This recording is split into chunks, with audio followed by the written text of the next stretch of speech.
कैसे हो आप सभी लोग। आई होप सभी लोग ठीक ही होंगे। तो जैसे कि हमने जो पिछली वीडियो में देखा था, हमने जो वो थर्ड यूनिट का जो फर्स्ट और सेकंड टॉपिक जो है कंप्लीट किया था। आज हम क्या है थर्ड टॉपिक स्टार्ट करेंगे। तो हमारा थर्ड टॉपिक है concept of constitutionalism, sorry, concept of constitutionalism western and Marxist, संविधानवाद की अवधारणा पाश्चात्य एवं मार्क्सवादी, जो कि ये क्या है थर्ड यूनिट का थर्ड टॉपिक है। सबसे पहले हम देखेंगे कि संविधान होता क्या है, संविधान का अर्थ देखेंगे। संविधान किसी देश का सबसे बड़ा और सर्वोच्च कानून होता है।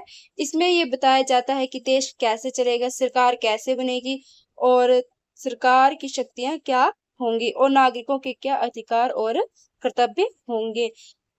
अब हम इसी जैसे डेफिनेशन लिखे कि भाई संविधान वे मूल कानून है जो देश की शासन व्यवस्था, सरकार की शक्तियों, नागरिकों के अधिकारों और कर्तव्यों तथा राज्य के कार्य करने के नियमों को क्या है निर्धारित करता है। अब वैज्ञानिकों के द्वारा दी गई कुछ परिभाषाएं हैं। अरस्तू के अनुसार संविधान वे व्यवस्था है जो ये निर्धारित करती है कि राज्य का संगठन कैसा होगा, ठीक है, और शासन किस प्रकार चलाया जाएगा। ठीक है, अरस्तू के अनुसार कि भाई राज्य का संगठन कैसा होगा और शासन किस प्रकार चलाया जाएगा। एवी डाइसी के अनुसार संविधान उन सभी नियमों का समूह है जो प्रत्यक्ष अप्रत्यक्ष रूप से राज्य की सर्वोच्च सत्ता के क्या है वितरण और प्रयोग पर को निर्धारित करता है। ठीक है, अब थर्ड देखेंगे कि गेटेल के अनुसार संविधान राज्य के वे मूल सिद्धांत हैं जो सरकार की संरचना, शक्तियों और नागरिकों के अधिकारों का क्या है निर्धारण करते हैं। अब हम देखेंगे कि संविधान और संविधान में क्या अंतर है। ठीक है, कॉन्स्टिट्यूशन एंड कॉन्स्टिट्यूशनलिज्म में क्या डिफरेंसेस है। सॉरी, संविधान क्या है, ये क्या एक सर्वोच्च कानून है। संविधान देश का क्या है सबसे बड़ा कानून है। सभी अन्य कानून संविधान के अनुसार ही बनाए जाते हैं। ये क्या है शासन का आधार है। ये सरकार के कठिन कार्य और अधिकारों का क्या है आधार प्रदान करता है। ठीक है, लिखित अलिखित, कुछ देशों का संविधान क्या है लिखित है जैसे भारत का, और कुछ देशों का क्या है अलिखित संविधान है जैसे ब्रिटेन का। सरकार की संरचना व्याख्या, ये विधायिका, कार्यपालिका और न्यायपालिका की संरचना एवं कार्यों को क्या है वर्णन करता है। फिफ्थ है शक्तियों का विभाजन। संविधान क्या है विभिन्न शक्तियों की संस्थाओं की शक्तियों और सीमाओं को क्या है स्पष्ट करता है।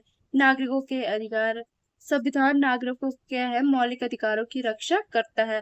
नागरिकों के मौलिक कर्तव्य, ये नागरिकों के मूल कर्तव्यों का भी उल्लेख करता है। राज्य के उद्देश्य, संविधान राज्य के आदर्शों और नीति निर्देशित सिद्धांतों को क्या है निर्धारित करता है। कानूनी दस्तावेज, यह एक क्या है वैधानिक दस्तावेज है जिसका पालन सभी नागरिक और सरकार के लिए क्या है अनिवार्य होता है। स्थिरता और व्यवस्था, संविधान देश में राजनीतिक स्थिरता, कानून व्यवस्था और सुशासन बनाए रखने में क्या सहायता करता है। ठीक है, अब हम देखेंगे संविधानवाद की पश्चिमी अवधारणा। ठीक है, वेस्टर्न कंसेप्ट ऑफ कॉन्स्टिट्यूशनलिज्म, इसका मीनिंग क्या है। पश्चिमी देशों में संविधानवाद का अर्थ है सरकार संविधान और कानून के अनुसार चले, उसकी शक्तियां सीमित हो और नागरिकों के अधिकार क्या सुरक्षित रहे। कोई भी व्यक्ति या सरकार कानून से ऊपर नहीं होता है। अब हम पश्चिमी अवधारणा की अवधारणा। पाश्चात्य संविधानवाद आधुनिक लोकतांत्रिक शासन की क्या एक महत्वपूर्ण अवधारणा है। इसका मुख्य उद्देश्य सरकार की शक्तियों को क्या है सीमित करना है, कानून के शासन की स्थापना करना है तथा नागरिकों के अधिकार और स्वतंत्रताओं की क्या है रक्षा करना है। यह विचार मुख्य रूप से ब्रिटेन, अमेरिका और फ्रांस जैसे पश्चिमी देशों में विकसित हुआ। पाश्चात्य संविधानवाद की यही अवधारणा है। मैंने ये पॉइंट में लिखे, आप तो एक इसमें लाइन में लिख सकते हो, ये तो पॉइंट में लिख गए हैं पॉइंट में आ गए हैं। तो यह संविधान की सर्वोच्चता, संविधान को देश का क्या सर्वोच्च कानून माना जाता है। सीमित सरकार, सभी शक्तियाँ सीमित होती है, कानून का शासन, ठीक है, सभी लोग जो है कानून के समान क्या है समान है, ना कानून के समान क्या है सभी कानून के समक्ष के सभी समान है। मौलिक अधिकारों की रक्षा करता है, लोकतांत्रिक शासन है, शक्तियों का क्या विभाजन करता है, ये स्वतंत्र न्यायपालिका है, उत्तरदायी सरकार, स्वतंत्र एवं निष्पक्ष चुनाव करता है, ये नागरिकों की स्वतंत्रता पर ध्यान देता है। अब हम देखेंगे कि मार्क्सवादी संविधानवाद की अवधारणा, ठीक है, मार्क्सवादी संविधानवाद की ये इम्पोर्टेंट है। मार्क्सवादी संविधानवाद की वे अवधारणा है जो सामाजिक और आर्थिक समानता, वर्गहीन समाज तथा श्रमिक वर्ग के अधिकारों की क्या है रक्षा पर बल देती है। इसका आधार कार्ल मार्क्स के विचार हैं। इसमें राज्य को केवल कानून व्यवस्था तक सीमित न मानकर एक सामाजिक आर्थिक परिवर्तन का साधन माना जाता है। मार्क्सवादी संविधानवाद की अवधारणा, ये मतलब अवधारणा कंसेप्ट दिया गया है कि क्या है, ठीक है, वर्गहीन समाज का लक्ष्य। मार्क्सवादी संविधानवाद का उद्देश्य जो है समाज में क्या अमीर और गरीबों के बीच के भेदभाव को क्या है खत्म करना है।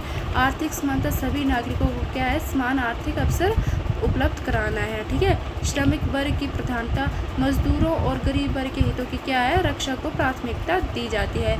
सामाजिक न्याय, मतलब जो समाज में जिनका शोषण हो रहा है, भेदभाव, उसको ख़त्म करना है, उस पर बल दिया गया है। निजी संपत्ति पर नियंत्रण किया गया है। राज्य की सक्रिय भूमिका, मतलब राज्य केवल कानून बनाने वाला नहीं बल्कि आर्थिक और सामाजिक विकास में सक्रिय भूमिका निभाने वाला होता है। पूंजीवाद का विरोध करता है ये मार्क्सवादी विचारधारा, जो पूंजीवाद व्यवस्था को असमानता और शोषण का क्या है कारण मानता है। सामूहिक हित को प्राथमिकता देता है ये। सामाजिक एवं आर्थिक अधिकार, शिक्षा, स्वास्थ्य, रोजगार और जैसे अधिकारों को क्या है अत्यंत महत्वपूर्ण माना जाता है। समाजवादी व्यवस्था की स्थापना की जाती है, ठीक है। अंतिम उद्देश्य एक ऐसी समाजवादी व्यवस्था बनाना है जहां समानता और न्याय क्या है स्थापित हो। अब हम इसका कंक्लूजन देखेंगे कि क्या कंक्लूजन है। संविधान राज्य का सर्वोच्च कानून है, जबकि संविधानवाद उसके अनुसार सीमित और उत्तरदायी शासन की क्या है व्यवस्था है। पाश्चात्य संविधानवाद स्वतंत्रता और लोकतंत्र पर बल देता है, जबकि मार्क्सवादी संविधानवाद समानता और सामाजिक न्याय पर क्या है जोर देता है। दोनों का उद्देश्य एक अच्छा शासन स्थापित करना है। Thank you.